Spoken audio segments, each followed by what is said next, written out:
but because I think we have presentation, the first presentation next week about packages. I guess the other guys is not here, but the slides is up there, so hopefully he'll just read this. And so again, but for the rest of you guys also, like your presentation is coming, I guess, pretty soon. And the first rule here is like be informative for your presentation. Just the audience is anticipated to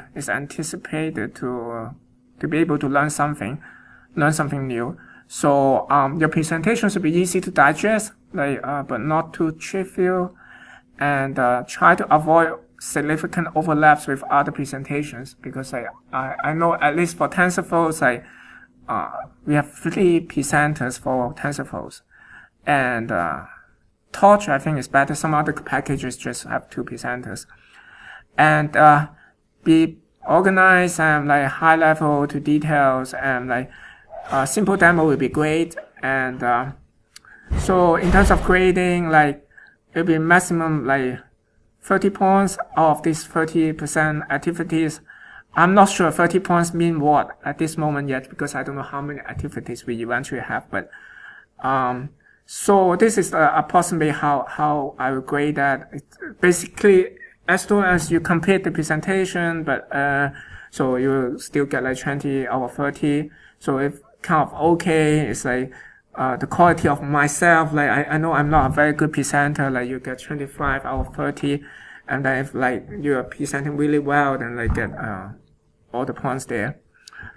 And as I mentioned early this morning, for those like also in my other class, you are asked to, like for the audience, are asked to rate the presenters, and I will put it as a task on Canvas, and this will be treated as a part of the activities.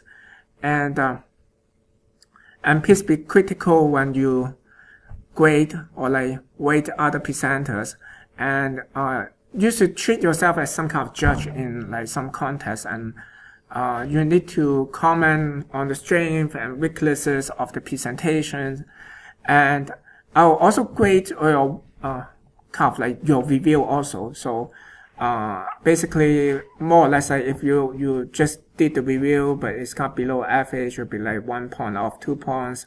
If average is 1.5 out of 2, if above average it will be 2. You get all the points. And so for the review there will be no late penalty, and you are not supposed to be late. You will have 1 day kind of like after the presentation. You're supposed to submit your review latest by the end of midnight of the day afterward. So you will have approximately 30 hours. It should be sufficient. You should just spend like 5 to 10 minutes to complete the review. And so late submission won't be accepted, because I really will use your input to help grade the presenter as well. And the presenter should also submit the review, and it will be treated as a self-appraisal. So, but I won't use your input to grade your own presentation. That's for the presentation. Any questions? Yes. If I'm the first time, Yeah. so my grade will be graded by everyone the day next Yeah. not the last guys. So we need to maybe give our soccer like 5 times or 6 times on class. So I guess, wait a sec. Our schedule is like 1 or 2 presenter per day, right? So what I mean is like after that day, like if we have 2 presentations, so the audience is supposed to grade or like review or like rate these 2 presentations, like within 2 days or within like 30 hours. Yeah. Any other questions? Yeah. Those are questions. First time the rating will only be sent to you, it won't be seen by others. Yes. No, unless you want me to post it, I can post it also, but I won't post it automatically. I will, if you're interested in your own, how well you're doing, I can send it to you also. Like, but, yeah, I won't send it to everyone. So, yeah. Oh, and the presentation, I probably will tape it, like, so I may share with you guys, like, somehow, I hope I can share with you, like, immediately, but I'm not sure, I can't promise I can do it, immediately. I know that some of you guys may not be able to make it to the class, then hopefully I can still able to share with you guys, like, maybe, I don't know, I'll try my best. So about, regarding the final project, that will be a big part of your final grade, like it will be 40% if you remember. So, hopefully if you can even generate, because like for the last offer, like last year, actually some students really managed to generate a conference paper afterward. They just did the work. Of course, they did not submit it immediately, but then like they tell me that afterward they got the paper accepted or something like that. That's really nice. That's more or less our final goal really. So hopefully you can really take advantage what you learn and then like create a conference paper, let's say. So the project like can have different types. Like you can just like apply like what you learn, like existing network, like your network models to new problems, or like you can implement new models, like new architecture for old problems, or like even come with like new network model. And finally, you can also do theory. So for example, you can do like you want to improve like atoms, or like you want to improve like the BFGS, something like that. You can also do that. And if for the first three types of projects, basically it's a kind of like implementing networks and trying to apply to some kind of problems. Then first of all, like of course you need to define your task well. Like for example, let's say I have tasks is just summarizing some tests. So I have a paragraph, so I have a document. I want to be able to generate a paragraph, an abstract of that document, let's say. And then you need to define data set. So of course, it's easiest. I first look for public data set. Some suggestion, here will be like, you can try to look for related conferences. Sometimes like in some related conferences or competition, they will provide data set. For example, like for the problems I mentioned, like, if you look for the document understanding conference, they have some data sets available. And you can also define your own data set, or it will be like more difficult if you generate your data set. Typically it will be a little bit, basically you spend more time like just then generating the data set. But sometimes even the data set itself, if it's valuable to a particular problem itself, can be published as a conference paper as well.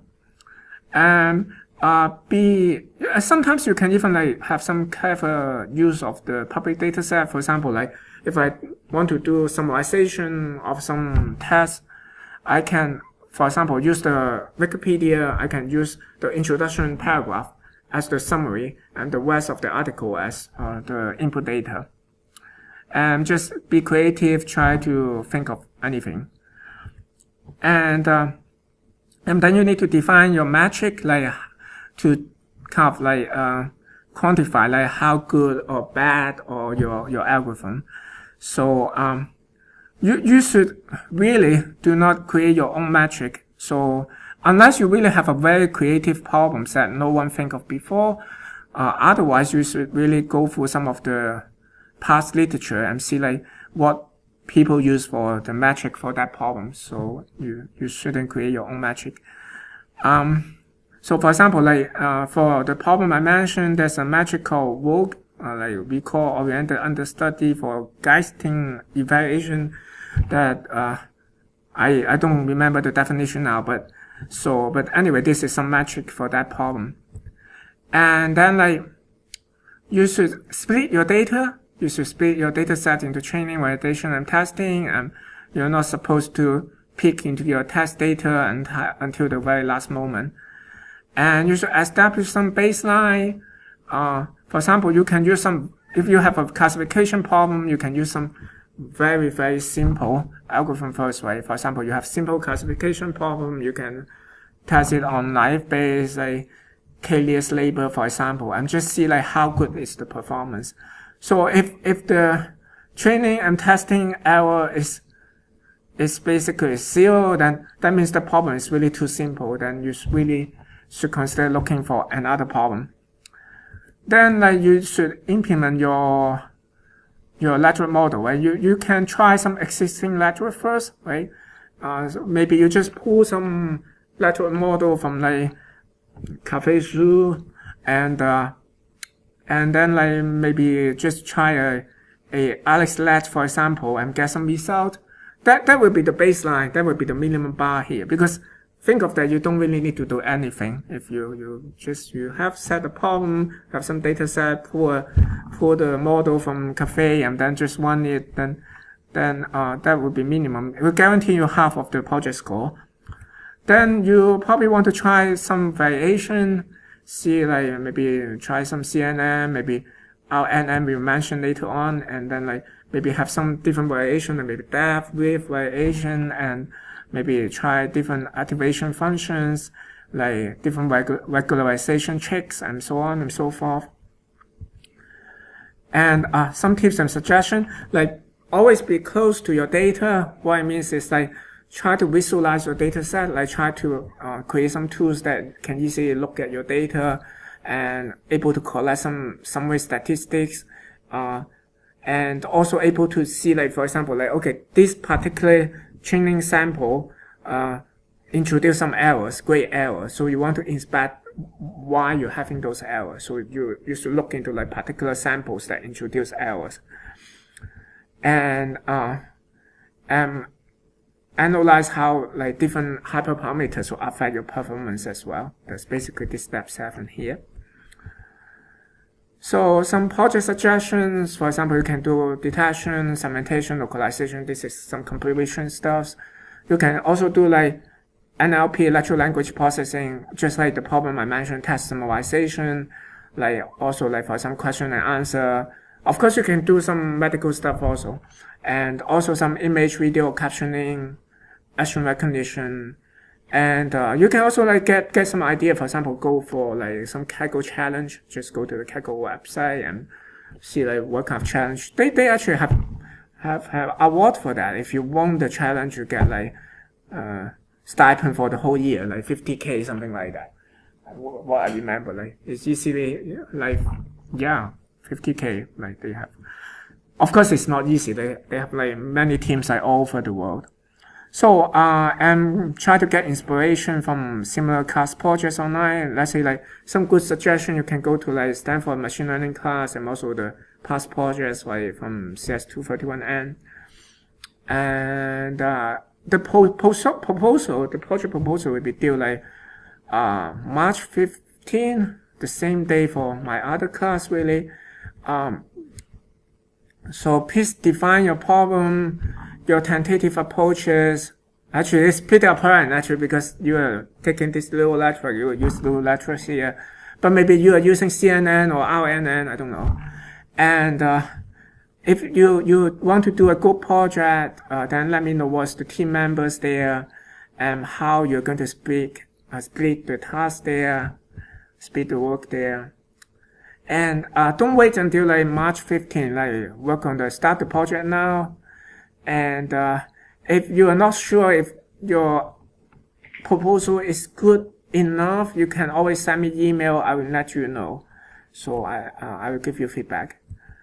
So in terms of grading metric, so that's 40%, right, of the final project. It will be in terms of presentations, like whether it's like things is clear, whether it's well structured, do you give credit for all the references, is that informative, and so on and so forth.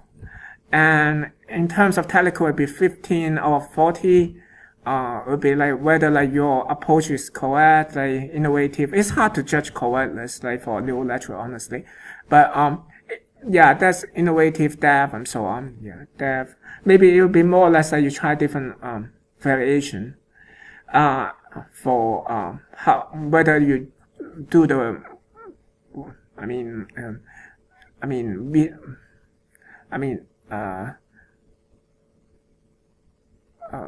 whether you test different hyperparameters and I don't know. Yeah.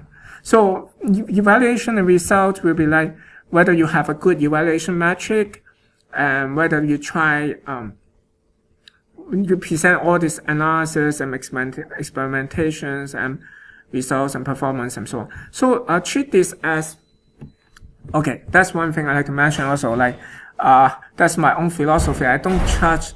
I'm not a strong believer of team project personally. So and I believe that is actually reasonable in industry also. Like each additional members cost money. So I will have like some cost adjustment as your number of team. I mean the team size increases. So if you have like less than or equal to 2 members, there's no penalty there. But if you have 3 members, there are very slight penalty, 5%. If you have 4, then 10, and so on and so forth. It will be increased exponentially. And so that's the expectation here about the quality. So just submitting will be like 1 out of 4 of the total points. If you have like departmental level, what I mean is like in TOSA it's more clear because we have weekly presentation. If your quality is more or less like that, you will get like half of your points there.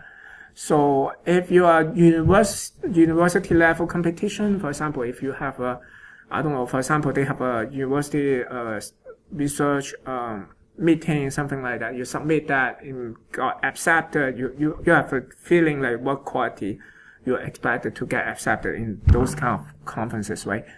And you get 3 out of 4 if you get accepted in national conferences, then it will be 4 out of 4. Of course, this is just a kind of rough measure, and it's kind of subjective measure from my experiences. I just want to clarify. I don't mean that like you need to submit to a conference now. No, it's just a subjective measure. But if you have like experience submitting paper to conferences before, like then you have I think you have an idea what I'm expecting.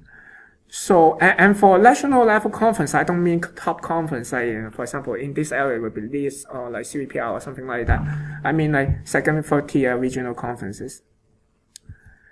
And submission for your final. So I will basically I guess I will just have you guys submit like a video presentation instead of like just have each of you doing a presentation. So your video presentation should be like 20 to 40 minutes.